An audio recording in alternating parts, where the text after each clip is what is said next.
The tomb was dimly lit by stones along the wall that reminded Cal of the glowing rocks inside the magisterium. He was able to pick out a corridor leading to what looked like 5 chambers. Turning back, he glanced at the assemblage of horrible, staring figures with their coruscating eyes. The leader fixed his gaze on Cal. Cal tried to make his voice firm. "Remain here, children of chaos. I will return." They bent their heads as one. Disturbingly, Cal saw that Havoc was among them. His wolf had also bent his head. A wave of sadness overwhelmed him. What if Havoc had only stuck by him because he had to? Because that was what he'd been created to do? The idea was more than Cal thought he could bear. "Cal?" Tamara called. She was partway down the hallway, Aaron and Jasper beside her. "I think you better come see this." He looked back at the army. Was he being ridiculous, not bringing at least one of them to protect him? He pointed to the leader. "Except you. You? Come with me." Trying to push Havoc out of his thoughts, he limped inside the mausoleum. The leader of the Chaos-Ridden followed him, and Cal watched as he shut the doors carefully behind him, blocking out the outside world. The leader turned around and looked expectantly at Cal, awaiting instructions. "You're going to follow me," Cal said. "Protect me if anyone tries to hurt me." A nod. "Do you have a name?" The Chaos-Ridden shook his head. "Fine," Cal said. "I'm going to call you Stanley. It's weird if you don't have a name." Stanley had no reaction to this, so Cal turned and started down the hall. He was halfway along the corridor when he heard Tamara call his name again. "Cal, you need to come see this." Cal hurried to catch up with her. He found her with Aaron and Jasper huddled in front of the alcove. As he and Stanley approached, they moved aside, letting Cal have a clear view. Inside the alcove was a marble slab, and on top of the marble slab was the body of a dead boy with a mop of dark brown hair. His eyes were shut, his arms at his side. His body was perfectly preserved, but he was clearly dead. His skin was waxy white, and his chest didn't rise or fall. Though someone had dressed him in white funeral clothes, he still wore the wristband marking him as a student in his copper year. Carved on the wall behind him was his name, Jericho Madden. Piled around the body was an assortment of strange objects. A ratty-looking blanket beside a bunch of notebooks and dusty tombs. A small glowing ball that seemed to be almost depleted of its charge. A golden knife and a ring emblazoned with a sigil Cal didn't recognize. "Of course," Tamara whispered. "The enemy of death wouldn't have built a tomb for himself. He didn't think he was going to die. He built this place for his brother. Those are his grave goods." Aaron stared in fascination. Cal couldn't speak. He felt something twist inside of him, the yearning ache of something he'd hoped to feel when he saw his mother's handprint in the Hall of Graduates. A connection to love and family and the past.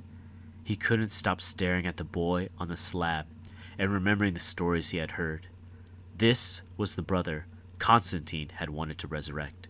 The brother whose loss led him to experiment with the void and create the Chaos-Ridden. The brother whose death had caused him to make death itself his enemy. Cal wondered if he would ever love anyone that much, to forswear everything else for him, to want to burn down the world to get him back. "They were so young," said Aaron. "Jericho had to be our age, and Verity was just a little older. Constantine never even made it out of his 20s. The Mage War had consumed all of them like a fire.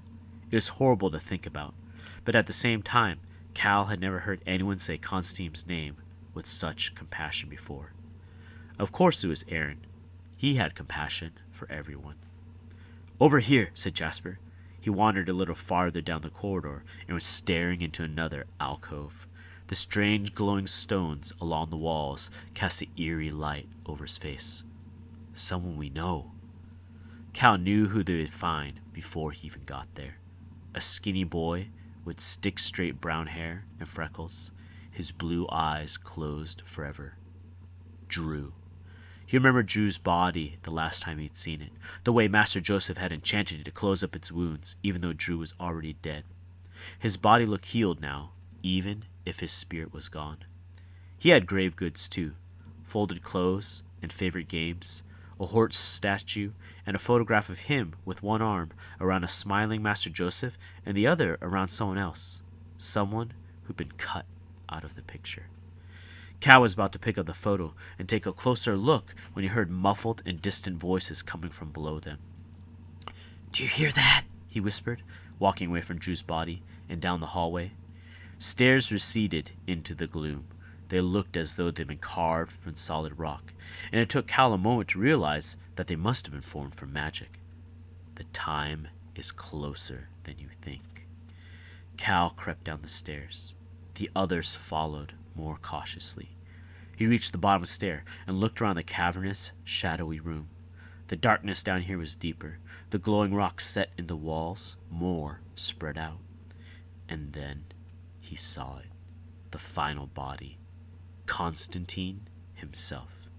He was lying on a slab of marble, arms crossed over his chest. He had dark brown hair and sharp features. He might have been handsome if it wasn't for the livid burn marks that covered the right side of his face and disappeared down into his collar. They weren't as bad as Cal had imagined, though. Hearing the story of the enemy's burned face and the mask he wore, Constantine mostly looked normal. Horribly normal. He could have been anyone walking down the street. Anyone at all. Cal took a step closer. Stanley lurched along behind him. "What do you see?" Aaron whispered from farther up the stairs. "Shh!" Cal whispered back, moving in Constantine's body. "Stay there." He could hear voices coming through the walls. Whispering ghosts? His imagination? He wasn't sure of anything anymore. He couldn't stop staring at the body. "That's me," he thought. "That's the face that I grew up with first, before I became Hunt." Dizziness flooded him. He stumbled back against the wall, into a shadowed nook, just as the unseen door slid back, whoosh, and Master Joseph entered the room, followed by Cal's father. Cal's heart thundered in his chest. They were too late to stop Alistair. And we'll stop right there.